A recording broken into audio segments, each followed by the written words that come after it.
Invano il panico nel piazzale del multisala di Silea con il volto coperto da passamontagna, impugnando armi risultate poi finte. Scatta la denuncia per 7 giovani tra 17 e 29 anni.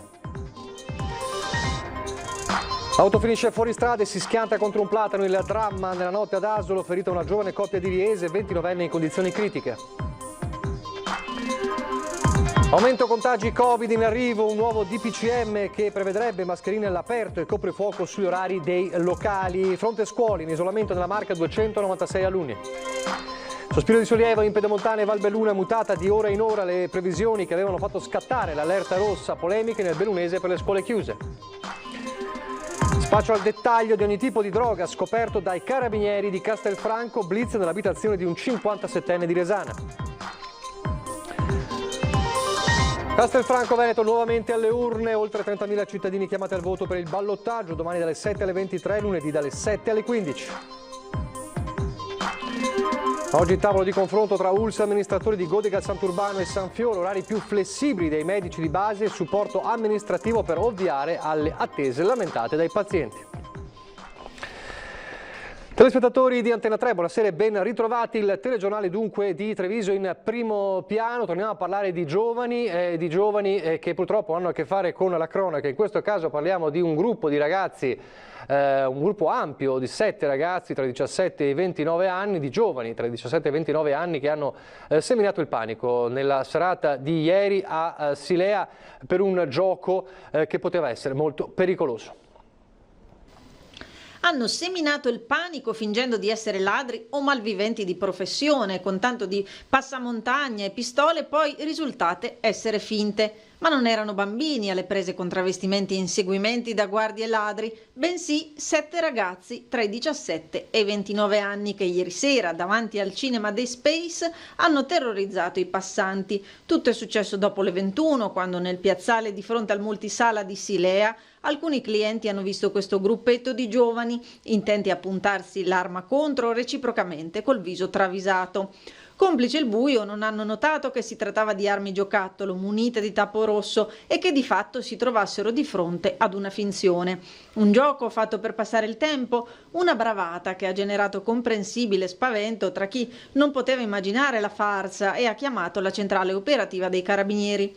Gli uomini dell'arma hanno identificato i soggetti in questione, che non hanno saputo fornire motivazioni se non che stessero di fatto giocando, e li hanno denunciati per procurato allarme, procedendo al sequestro del materiale di cui erano in possesso. E adesso invece il grave incidente avvenuto nella scorsa notte ad Asolo, un'auto che si è schiantata contro un platano, 2 ragazzi a bordo del mezzo di 27 e 29 anni, entrambi di Riese Piedecimo, sono rimasti feriti. Uno di questi, il 29enne, in modo molto grave. L'incidente è avvenuto all'alba, intorno alle 4 a Casella d'Asolo, tra via Fermi e via Volta. Per estrarre i 2 giovani dalle lamiere sono intervenuti i vigili del fuoco, sul posto anche i medici del SUEM che li hanno soccorsi e ricoverati, e poi anche gli agenti della Polizia Stradale di Castelfranco. Ovviamente da chiarire poi la dinamica del terribile schianto. Andiamo a vedere il bollettino dei contagi Covid dell'azienda Zero. Questo è il bollettino delle 17 che mostra 85 contagi nelle ultime ore in Veneto, che sommati ai 176 della mattina fanno 261 nuovi contagi, nuovi positivi nell'arco delle 24 ore. Per quanto riguarda Treviso, 15 nelle ultime ore, sommati ai 17 di stamane, fanno quindi salire a 32 il numero dei nuovi contagi, quindi un numero tutto sommato contenuto rispetto appunto a quello dei giorni scorsi, e come vedete i casi attualmente positivi restano 980, siamo quasi a 1000 casi attualmente positivi. C'è stato però una evidente negativizzazione di alcuni soggetti in questi giorni, quindi una buona notizia da questo punto di vista. Però come sapete i contagi aumentano anche a livello nazionale e quindi ormai sembra in dirittura d'arrivo nella prossima settimana un DPCM che potrebbe prevedere nuove misure più serrate per evitare la diffusione del contagio e per evitare successivi lockdown, e quindi lo spettro insomma delle mascherine all'aperto obbligatorie, ma anche riduzione ad esempio degli orari per i locali. Questo potrebbe esserci sul piatto. Intanto sul fronte scuole si attende ormai l'arrivo dei tamponi rapidi anche in classe, come ha annunciato ieri il governatore Zaia. Una stretta, quella che il Premier dovrebbe firmare mercoledì prossimo, che riguarda il ritorno delle mascherine obbligatorie anche all'aperto, la limitazione degli orari nei locali pubblici per contenere gli effetti della Movida e un tetto al numero degli spettatori negli stadi. Si va dunque verso misure stringenti che camminano di pari passo con l'ipotesi di prorogare lo stato di emergenza fino al 31 gennaio. Il tutto con la finalità di controllare l'epidemia e non appesantire le strutture sanitarie al momento impegnate soprattutto sul fronte tamponi, dove le ULSS locali prevedono un alleggerimento dei Covid point a seguito dell'arrivo anche in classe dei tamponi rapidi e meno invasivi, in attesa che entrino a regime anche i test rapidi antigenici indolore pensati per i più piccoli, come annunciato ieri dal presidente della regione Luca Zaia. Noi partiremo lunedì 5 in accordo con il provveditorato, con la dottoressa Sardella, a fare i tamponi rapidi, perché stavamo attendendo l'ok da parte della famiglia, cioè l'autorizzazione, essendo loro minori, di poter fare i tamponi direttamente a scuola. Quindi partiremo il 5 e questo sicuramente alleggerirà il numero di contatti che oggi sono messi a domicilio, quindi in isolamento, in quarantena. Non solo, i genitori, una volta firmato il consenso per i propri figli, non dovranno più sobbarcarsi del trasporto per andare ai punti di accesso rapido e non sarà più obbligatorio l'isolamento fiduciario dell'intera classe. Il rischio era, se non partivamo col tampone rapido, di arrivare al lockdown delle scuole.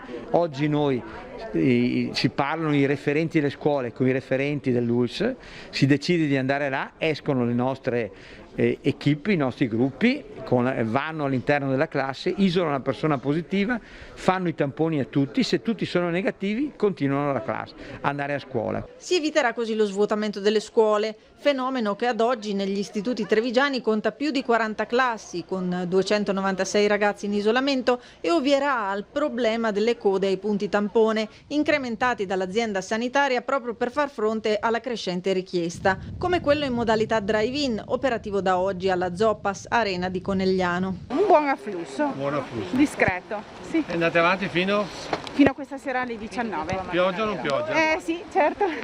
Infine, ultimo dato sul fronte Covid, il cluster della Zanusso di Oderso, in cui su 175 ospiti sono state riscontrate 66 positività.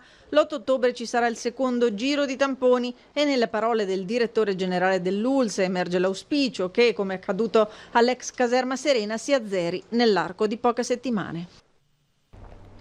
Una ansa di poco fa, ora vediamo un piccolo picco di casi, parliamo di livello nazionale, che stanno ricrescendo, una situazione migliore dei paesi vicini, ma che comincia in qualche misura ad essere un segnale di allarme, lo ha detto il direttore generale del Ministero della Salute Giovanni Rezza durante il suo intervento all'edizione digitale del Festival delle Scienze Mediche di Bologna. In Europa l'Italia in questo momento è uno dei paesi con una situazione migliore rispetto per esempio alla Francia, alla Spagna, in modo particolare. Sta però salendo la curva dei casi, ad esempio nel Regno Unito, anche nei paesi dell'est Europa piuttosto elevate. Insomma, c'è una situazione sicuramente da tenere sotto controllo. Queste le parole di Rezza. E nel frattempo esiste questa ipotesi, insomma se ne parla da giorni, ma sembra che si arrivi, come abbiamo sentito nel servizio, alla soluzione delle mascherine all'aperto, e abbiamo sentito un po' cosa ne pensano i trevigiani, in particolare a Montebelluna, e diciamo che i cittadini che abbiamo sentito sono d'accordo con l'uso della mascherina all'aperto. Il governo ha intenzione di portare l'uso della mascherina giorno e notte, sempre anche all'esterno. Favorevole o contrario? Favorevole sicuramente, perché dobbiamo un attimo stare attenti a questa ondata che sta arrivando. È questa l'opinione prevalente dei montebellunesi interpellati questa mattina in centro città. Più che un'imposizione, quasi la conferma di un utilizzo che per molti, come si vede, è diventata un'abitudine. Sempre favorevole. Quindi insomma la porterà sempre, esterno, interno, giorno, notte, dentro, fuori? Se bisogna usarla, usiamola. Finché sarà necessario lo useremo, no? E convinti dell'utilizzo nonostante la provocazione del cronista. Ma non è che sia un po' troppo, no? No, a me una misura di precauzione mi pare giusta, sia dentro che fuori. Quindi insomma io sono d'accordo. Giorno e notte. Sì, almeno non c'è distinzione dentro o fuori, che non se le mette mai. Poi c'è chi teme che si passi all'utilizzo continuo nelle 24 ore. Cioè, di dì, di notte, quando si va al bagno e compagnia bea. Pare un pochettino esagerato. Un provvedimento che viene accettato di buon grado anche dalle donne, convinte che un'unica regola aiuti l'utilizzo comune e soprattutto costante. C'è gente che proprio non la porta e c'è gente che invece la porta sotto il naso, così e così, insomma, per me sarebbe più utile portarla tutto il giorno. Favorevole. Perché? Perché è una sicurezza e anche si va meglio perché le portiamo sempre, se no le dimentichiamo. E mentre in piazza passa un po' di tutto, da chi la mascherina la porta regolarmente a chi la tiene sul gomito fino ad arrivare a chi proprio non ce l'ha, tutti si professano paladini dell'utilizzo continuo, senza sospensioni di tempo o di spazi. Ma diciamo che sarebbe giusto, io poco fa proprio ho richiamato dei ragazzi come questi che si salutavano dandosi la mano e prima avevano schiacciato il pulsante del semaforo e quello lo toccano tutti. Bisognerebbe avere un certo riguardo, bisogna che stiamo attenti, volerci un po' di bene sarebbe giusto. Ma c'è chi anche prima del governo ha pensato di reintrodurre l'obbligo della mascherina all'aperto ed è il sindaco di Spresiano della Pietra. Chiaramente è una ordinanza ad hoc che riguarda la sagra del Rosario nella piazza del comune. Da ieri pomeriggio a Spresiano sono tornate a far divertire i più piccoli le giostre della tradizionale sagra Madonna del Rosario, un appuntamento in programma fino a martedì 6 ottobre, al quale nonostante l'emergenza Covid il sindaco Marco Della Pietra non ha voluto rinunciare, ma per garantire ai suoi cittadini la massima sicurezza ha deciso di firmare un'ordinanza che prevede l'obbligo della mascherina all'aperto in tutta l'area interessata dalla manifestazione. Credo che sia la soluzione migliore per fare sia una cosa che l'altra, quindi per mantenere una tradizione e tra l'altro per non bloccare tutto, ma anche per farlo in sicurezza. Come accaduto in altri comuni, l'alternativa sarebbe stata quella di cancellare l'evento, ma viste le modalità, spiega il sindaco, è stato possibile riproporlo anche quest'anno. Se fosse stata una manifestazione al chiuso probabilmente l'avrei annullata anch'io. Essendo comunque all'aria aperta, avendo fatto anche questa ordinanza che prevede l'uso della mascherina in qualsiasi orario nella zona di sagra e quindi praticamente in tutte le piazze del centro di Spresiano, credo che si possa tranquillamente fare. E a chi critica il fatto che si sia scelto di portare solo le giostre, Della Pietra risponde. Ho visto che c'è anche qualcuno che magari ha scelto di non fare le giostre e di fare magari i capannoni. Io credo che sia molto più probabile il contagio all'interno di un capannone piuttosto che all'aria aperta con la mascherina. La parola d'ordine dunque resta sicurezza in questa fase di convivenza con il virus, ma, conclude il primo cittadino, è anche possibile continuare con la vita sociale. Nessuno vuole creare assembramenti, nessuno vuole creare, ma nemmeno allarmismi. La via di mezzo c'è, la possibilità c'è e credo che sia la strada giusta da seguire. Adesso parliamo del maltempo e parliamo di ore che abbiamo tenuto con il fiato sospeso per l'allerta rossa che era prevista nella fascia pedemontana e poi in Valbelluna. Parleremo poi della Valbelluna nella pagina bellunese e come sappiamo e come abbiamo poi raccontato anche nel telegiornale del Veneto, questa allerta fortunatamente poi è calata, situazione dunque che è migliorata di ora in ora rispetto alle previsioni iniziali. Resta però il fatto, dice il centro decentrato della protezione civile, che in alcuni bacini idrografici l'attenzione rimane alta e quindi alla luce delle previsioni meteo prossime è stato emesso un avviso di criticità che comunque rimane valevole fino alle 14 di domani ed è quindi uno stato di attenzione, quindi non più allerta rossa ma allerta gialla, dichiarato sui bacini Alto Piave, Alto Brenta Bacchiglione Alpone, Adige Garda e Monti Lessini, e poi lo stato di preallarme, quindi allerta arancione, ieri lo sappiamo era rossa, anche nelle prime ore di oggi, dichiarato sul bacino Piave Pedemontano, quindi le province di Belluno e di Treviso, ma la situazione comunque è stata decisamente migliore, quindi è stato tirato un sospiro di sollievo. Un'allerta rossa che è comunque servita a testare la macchina di pronto intervento in tutti i comparti. Siamo andati a sentire i responsabili della rete idrica minore che era proprio, diciamo, interessata dall'allerta rossa.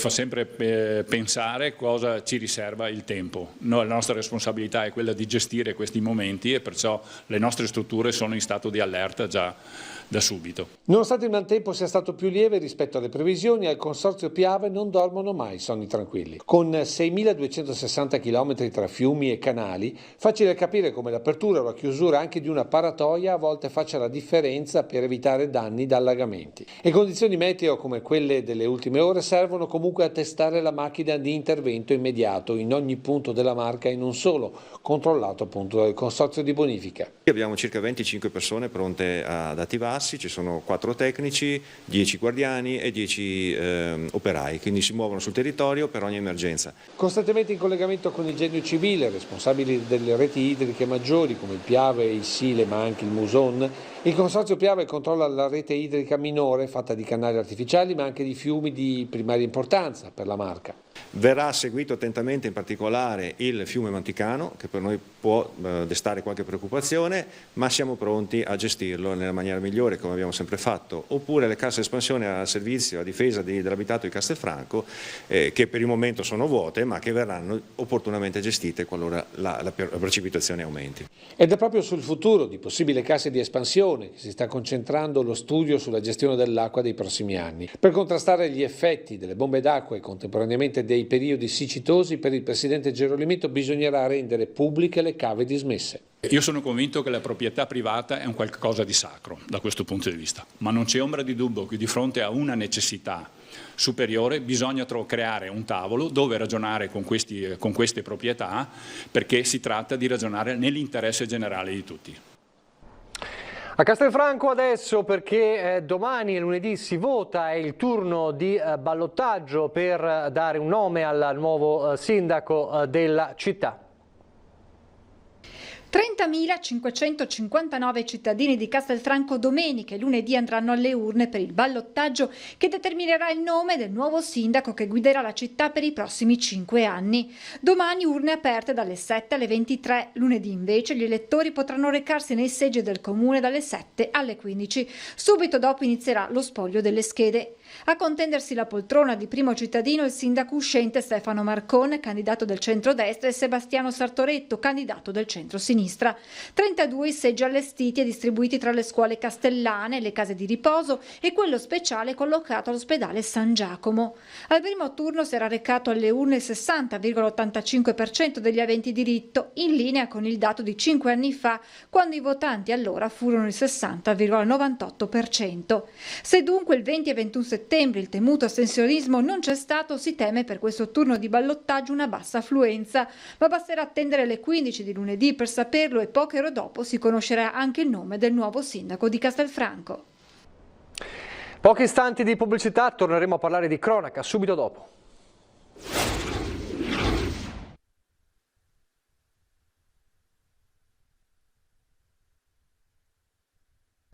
Di nuovo in diretta con il telegiornale di Treviso, ripartiamo allora dalla cronaca da Povegliano, dove i carabinieri di Volpago del Montello durante un controllo hanno fermato un 24enne algerino la cui descrizione era compatibile con quelle di alcune segnalazioni relative a furti in appartamento avvenuti nella zona. Il giovane, con precedenti per reati contro il patrimonio, in Italia senza fissa dimora, clandestino e già con un provvedimento di espulsione, al momento però della identificazione ha sferrato un pugno allo sterno di uno dei militari che ha riportato una contusione toracica, quindi un'aggressione a uno dei carabinieri. È stato quindi arrestato il 24enne per violenza e lesioni a pubblico ufficiale. Sempre i carabinieri, ma questa volta di Castelfranco, e un blitz antidroga a Resana. Un vero e proprio market al dettaglio della droga, dove era possibile trovare qualsiasi tipo di sostanza stupefacente, è quello che hanno scoperto i carabinieri di Castelfranco nell'abitazione di un 57enne a Resana, interrompendo così il canale di approvvigionamento. Da tempo i militari del nucleo operativo della compagnia stavano raccogliendo informazioni sull'attività di spaccio di droga destinata a consumatori della Castellana. A questo si sono aggiunti servizi di osservazione nei pressi della casa del Trevigiano. Nelle prime ore di ieri poi è scattato il blitz. I I carabinieri hanno perquisito l'abitazione del 57enne e una roulotte parcheggiata nella sua proprietà in cui era ospitato un 60enne. Con la collaborazione di Corina, cane dell'unità cinofila del nucleo di Torreglia, è stato possibile recuperare diverse quantità di cocaina, hashish, marijuana ed eroina, oltre ad alcuni bilancini di precisione e ad altro materiale per il confezionamento. Il successivo controllo all'interno della roulotte ha portato al sequestro di 6 piante di cannabis in fase di maturazione. Il 57enne è stato arrestato per detenzione di sostanze stupefacenti, mentre il 60enne è stato denunciato in stato di libertà per coltivazione di droga. Un'altra operazione, o meglio i controlli dei militari dell'Arma, stavolta siamo a Treviso, non solo i controlli ovviamente anti-assembramenti, abbiamo raccontato ieri di Oderzo, in città anche i controlli per chi beve alla guida. Serata e notte di controlli per i carabinieri della sezione radiomobile della compagnia di Treviso lungo le vie che collegano i luoghi della movida trevigiana, con il duplice obiettivo di verificare il corretto rispetto delle norme anti-Covid e contrastare la guida sotto l'effetto di alcol o droghe. Alla fine il bilancio parla di 5 persone trovate al volante in evidente stato di ebbrezza, di cui 4 di natura penale, con valori misurati dall'etilometro tra 1 e 1,5 grammi litro, che hanno comportato il ritiro della patente ed il fermo del veicolo, ed una amministrativa con un valore di 0,65 grammi litro. Il provvedimento amministrativo è scattato nei confronti di un 28enne marocchino. 4 italiani di 27, 28, 43 e 62 anni invece sono stati denunciati all'autorità giudiziaria. Ritengo sia ancora opportuno evidenziare il divieto assoluto di porsi al volante dopo aver assunto alcolici, prevedendo, laddove si ipotizzi di aver ecceduto, di farsi accompagnare da qualcuno che non l'ha fatto. Questo allo scopo di evitare non solo il deferimento all'autorità giudiziaria, la sospensione della patente di guida e il fermo dell'autovettura, ma anche di alimentare ancora la cronaca con le tragiche notizie delle stragi del sabato sera. Torniamo a parlare di sanità, orari più flessibili dei medici di base e supporto amministrativo per ovviare alle attese lamentate dai pazienti che chiedevano una visita o le ricette. Oggi un tavolo di confronto a San Fior tra l'ULSS 2 e gli amministratori di San Fiore e Godega di Sant'Urbano. Polemiche sedate a San Fiore e Godega di Sant'Urbano, in cui i cittadini da qualche settimana lamentavano lunghe attese per le ricette e per contattare i medici di famiglia, a tal punto che la sollevazione popolare ha richiesto l'intervento dei primi cittadini, un summit con l'ULSS 2 e i 5 medici della medicina di gruppo integrata Made in Fior, una situazione venutasi a creare a seguito del pensionamento di 2 medici di famiglia e l'ingresso dei nuovi, con la presa in carico dei pazienti che ha comportato qualche inevitabile rallentamento. Si è deciso che ci sarà un'implementazione della linea telefonica, un'aggiunta di aiuto ai medici di personale amministrativo e un allargamento, un'aggiunta di ore da parte dei medici per andare incontro a queste. Inoltre l'ULSS si è fatta carico di recuperare le cartelle cliniche dei medici che hanno finito per poterle consegnare ai nuovi, che era una delle difficoltà maggiori. Per velocizzare le tempistiche, quindi, la soluzione pattuita al tavolo di oggi prevede ricette immediate a chi, come i pazienti cronici, ha bisogno urgente di farmaci, ore aggiuntive per un collaboratore amministrativo e orario più esteso garantito anche dai 2 medici. Ci ha soddisfatto la volontà confermata sia da parte dell'azienda sanitaria che dei medici di risolvere le problematiche e quindi di garantire ai nostri cittadini dei comuni di Godega e di San Fior il servizio che loro spetta. Infine le amministrazioni comunali metteranno a disposizione dei professionisti strutture idonee nelle quali poter effettuare, con il supporto di Protezione Civile e volontari, le vaccinazioni anti-influenzali. A Resana adesso per i 25 anni dalla fondazione dell'Associazione per Anziani San Francesco. L'associazione Volontari San Francesco Anteas di Resana festeggia il 25° anno dalla sua fondazione. Con i suoi 500 iscritti è parte integrante del tessuto sociale resanese. I volontari si occupano con pulmini proprio, in convenzione con il comune, del servizio di trasporto anziani e disabili che devono recarsi ai centri diurni o alle strutture sanitarie. Domenica la grande festa per rendere omaggio ai soci fondatori, esprimere un ricordo nei confronti del fondatore Gino Campagnaro e nominare il presidente onorario Giuseppe Perin, attivo nel mondo dell'associazionismo di Resana e volontario da sempre. Un'associazione che continua a guardare avanti con nuovi progetti. Una soddisfazione enorme prestare servizio e dedicare tempo soprattutto a chi ha bisogno e a gente bisognosa. Adesso fra poco abbiamo la costruzione qua della sala da ampliare, faremo anche un banco alimentare, se tutto va bene.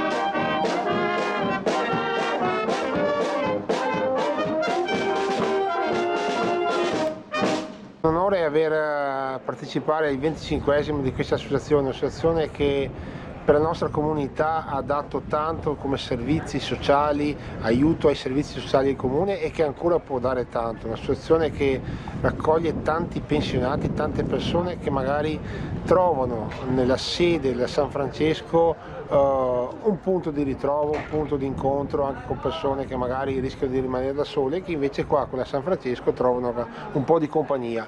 E quindi grazie ai presidenti che si sono succeduti in questi 25 anni. L'anniversario è stato celebrato anche con un libro di foto e ricordi e con la consegna di un gagliardetto a tutte le associazioni del comune. Adesso le notizie dal Bellunese. Allora, lo dicevamo già prima parlando del maltempo nel Trevigiano e poi anche nel telegiornale del Veneto. Fortunatamente al momento l'ondata di maltempo che era attesa nel Bellunese con un'allerta rossa è passata senza creare grossi danni o disagi. Sappiamo che c'è una preallerta fino alle 14 di domani, ma è un'allerta dunque arancione, non più rossa come quella di ieri. Non sono mancati gli interventi dei vigili del fuoco per piante e rame cadute, però ovviamente si aspettava una situazione diversa.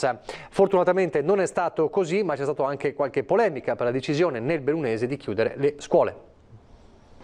Dall'allarme rosso si è già passato ad arancione, soprattutto nelle zone che erano più a rischio, soprattutto quelle della Valbelluna, dove si è deciso ieri al tavolo della prefettura di chiudere le scuole. Quindi devo dire che tutto sommato non possiamo che essere contenti che questa perturbazione comunque non ha provocato i danni e le preoccupazioni della vigilia. Si tira sospiro di sollievo nel Bellunese e soprattutto nella Valbelluna, dove l'allerta maltempo era massima. Fortunatamente la situazione con il passare delle ore rientrate e alla fine il bilancio parla di alcune piante cadute a Carbonina e Misurina. Sul passo Cimabanche la circolazione ha subito dei rallentamenti, disagi e piante cadute nella zona di Feltre e a Belluno. A Belluno è caduto un cavo elettrico, poi abbiamo avuto qualche albero caduto, qualche colata di fango, tutte cose abbastanza sotto controllo. Passata la paura resta qualche malumore tra i cittadini per la decisione di chiudere le scuole in 18 comuni bellunesi alla luce delle previsioni del Centro Funzionale Decentrato della Protezione Civile. Chiaramente la chiusura delle scuole, l'annullamento delle manifestazioni forse è stata una misura anche eccessiva poi rispetto a quello che è veramente accaduto, però io dico sempre i previsori che fanno le previsioni meteo non hanno la sfera di cristallo, meglio essere stati troppo prudenti piuttosto che non il contrario e poi ci saremmo trovati a gestire le situazioni assolutamente molto difficoltose. Certo, se avessimo avuto invece le persone che giravano tranquillamente per la città, probabilmente avremmo avuto sicuramente una probabilità maggiore di incorrere in qualche situazione critica. Io ho ricevuto tante telefonate, messaggi ovviamente di fronte a una perturbazione che così forte non arrivava.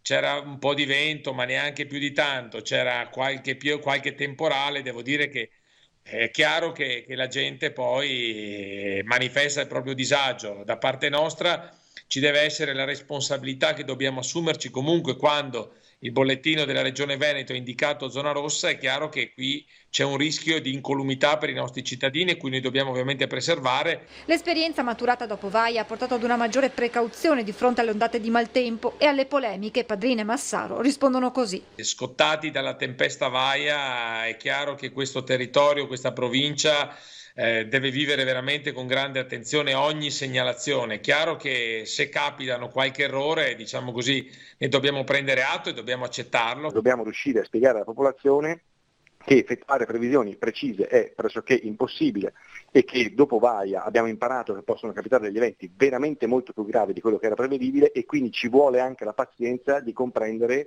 che alcune misure che vengono adottate sono adottate a tutela della incolumità pubblica. L'operazione della questura, 3 etti di cocaina purissima suddivisi in 26 ovuli, valore sul mercato 30.000 euro, un colpo grosso della squadra volante della questura di Belluno venerdì scorso lungo la Feltrina, dove durante un servizio straordinario di controllo del territorio è stato fermato un corriere della droga. In auto l'uomo, un 36enne residente fuori regione, aveva creato un vano sotto l'alzatina dove normalmente si agganciano i seggiolini per i bambini. All'interno della vettura, letteralmente smontata nell'auto rimessa della questura di Belluno, i poliziotti diretti dal commissario capo Federico Farris hanno trovato un involucro di plastica contenente la sostanza stupefacente. Per il 36enne è scattato immediato l'arresto, già convalidato dal Tribunale di Belluno per il reato di detenzione ai fini di spaccio di droga. È davvero tutto per questa edizione, vi lascio allora alle previsioni del tempo, grazie per averci seguito, arrivederci.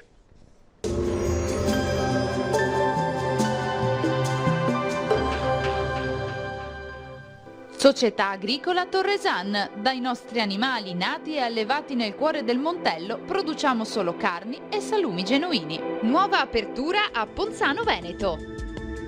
Bentrovati al meteo. Domenica ancora in compagnia di un tempo spiccatamente instabile. Vediamo insieme la previsione del 4 ottobre.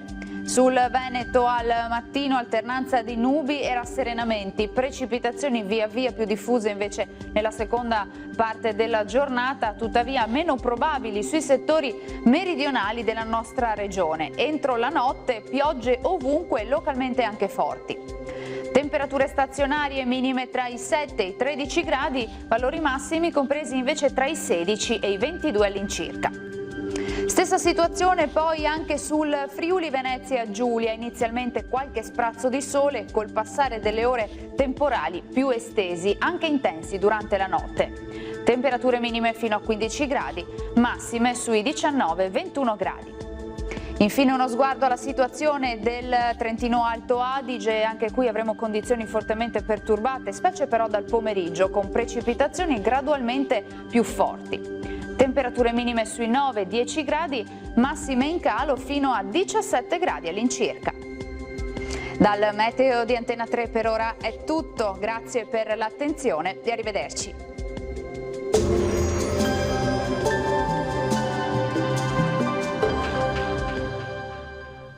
Società Agricola Torresan. Dai nostri animali nati e allevati nel cuore del Montello produciamo solo carni e salumi genuini. Nuova apertura a Ponzano Veneto.